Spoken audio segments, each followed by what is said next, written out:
سبيل الدموع سبيل مريح تنهدى يا صاحي كي تستريح وبث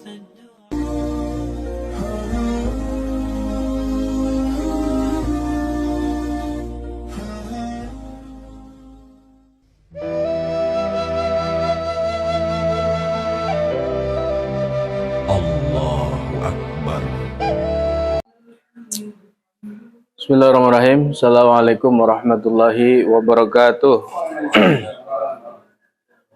Alhamdulillahirrahmanirrahim. Allahumma salli wa sallim wa barik ala sayyidina Muhammadin al-Fatih lima ukhliqa wal khadim lima sabaq wa nasiril haqqi bil haqqi wal hadi ila siratikal mustaqim sallallahu alaihi wa ala alihi wa sahbihi haqqa qadri wa maqdarin azim amma ba'd.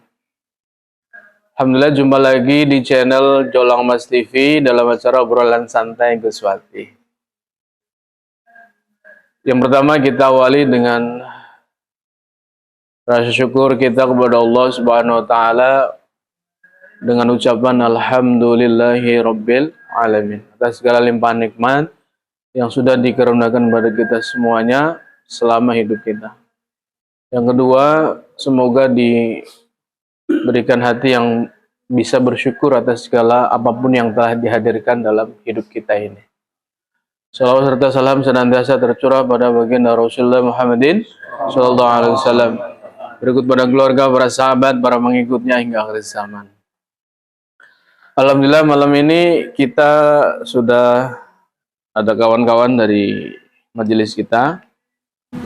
Kira-kira apa yang mau diobrolkan malam ini? Semoga nanti menjadi jalan hidayah, jalan kebaikan, jalan ketaatan, jalan ketakwaan kita kepada Allah Subhanahu wa taala. Amin. Nah, ini langsung sharing saja. Apa yang mau diobrolkan ini? Siapa dulu bertanya? Monggo. Boleh? Pak Kamiludin boleh? Nah, monggo. Karena ini kan belum pernah sini ya, belum pernah ikut acara ini. Ya, monggo. Bismillah. Assalamualaikum warahmatullahi wabarakatuh. Waalaikumsalam warahmatullahi wabarakatuh. Pak Ustadz, ya, saya mau bertanya tentang sambil ibadah makan yang dilaksanakan pada bulan suci Ramadan. Iya. Bagaimana kalau kita mainan HP, melihat barang-barang yang aneh-aneh di HP itu, apakah puasa kita batal atau gimana? Dan bagaimana kalau misalkan saya WA-an tapi di malam hari dengan istilahnya yang saya cintailah macam itu, apakah itu ya membatalkan puasa apa tidak? Itulah pertanyaan saya, Pak Ustadz. Ya, tolong diterangkan. Terima kasih sebelumnya. Ya. Assalamualaikum warahmatullahi wabarakatuh. Waalaikumsalam. Ya, jadi kalau kita kemudian batal dan tidak batalnya puasa, kita harus mengacu kepada hukum fikih. Jadi kalau di fikih kan diterangkan hal-hal yang membatalkan puasa. Contohnya makan minum dengan sengaja, gitu kan? Berhubungan badan dengan sengaja di siang hari. Kemudian masuknya sesuatu dari lubang, baik itu mulut maupun yang lain. Masuknya sesuatu ke dalam tubuh kecuali, ada pengecualian yang dimaafkan, yaitu apabila kita bekam atau suntik jikalau ada kondisi sedang sakit. Nah, terkait dengan tadi pertanyaan, apakah melihat sesuatu yang mungkin aurat lah katakan ya, atau yang itu, karena di media sosial kan banyak gitu, berseliweran hal-hal yang kemudian mengumbar aurat. Apakah itu membatalkan puasa? Ya, kalau kita mengacu pada hukum fikih tadi, ya puasanya tidak batal. Ya. Akan tetapi, ya ini akan tetapi adalah mengurangi keberkahan dari puasa itu. Jadi ibarat nilainya tadi 70, karena kita tidak bisa mengendalikan mata kita untuk melihat hal yang katakanlah aurat menurut kita, yaitu misalkan wanita di medsos kan banyak yang mungkin seksi gitu kan, maka itu mengurangi keberkahan puasa kita, atau istilah yang umumnya adalah mengurangi pahala daripada puasa kita gitu. Jadi makanya memang pada saat kita puasa, kita harus sudah naik level, bukan hanya menahan lapar dan haus, tapi mampu kemudian puasa indera kita. Indera kita kan penglihatan, pendengaran, penciuman, dan mulut ini.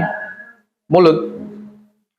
Nah gitu, jadi diusahakan supaya kita dalam menjalani puasa di bulan suci Ramadan, kemudian keberkahannya maksimal, artinya kita mencapai apa yang disuguhkan atau dimaksudkan oleh Allah. Puasa itu mengantarkan kepada ketakwaan, tercapai dengan kita bisa menjaga bukan hanya lapar dan haus, tapi kemudian dinaikkan untuk bisa berpuasa indera kita dari hal-hal yang tidak diridhoi oleh Allah Subhanahu wa taala gitu. Jadi kalau batal tidak, tapi mengurangi keberkahan daripada puasanya itu. Kemudian yang kedua, apakah WA dengan orang yang terkasih gitu ya? Apakah membatalkan? Ya juga tidak itu. Tidak, selama memang tidak ada kontak secara fisik. Yaitu tadi misalkan berhubungan badan atau segala macam, atau makan minum, ya tidak ada masalah. Tapi mengurangi keberkahan gitu. Begitu Pak. Ada yang lain? Silakan. Hidup dah. Hidup dah. Assalamualaikum warahmatullahi wabarakatuh. Waalaikumsalam. Berhubung temanya malam ini bulan puasa, yang disebut Lailatul Qadar itu apa sih, Bu? Pak Ustadz? Nah, itu ajalah yang saya tanyakan. Masalah saya selama ini nggak ngerti Lailatul Qadar itu apa gitu. Ya. Terima kasih. Wabillahi taufik wal hidayah. Wassalamualaikum warahmatullahi wabarakatuh. Ya kalau kita dari segi bahasa, Lailatul malam Qadar itu kan keberkahan. Jadi malam yang diberkahi. Kemudian banyak, kemarin sempat saya sampaikan, ada tekstual yang kemudian mengatakan tanda-tanda adanya Lailatul Qadar, gitu kan? Yaitu adanya rembulan yang bersinar terang, ada matahari paginya kemudian tidak bersinar, tidak panas, gitu kan? Ada kemudian tanda-tanda daun-daun tidak bergoyang, cuacanya dingin. Nah itu kan tekstualnya. Tapi kalau kita kemudian kaji dari segi hakikat, bukan tanda-tanda yang kita lihat di alam semesta yang kita lihat ini. Tapi yang disebut Lailatul Qadar adalah meniti ke dalam diri sehingga kita menyaksikan itu, kita menyaksikan rembulan yang bersinar terang yang ada di dalam diri. Makanya nantinya kalau kita kemudian sudah belajar meniti ke dalam diri, makanya Rasulullah itu kan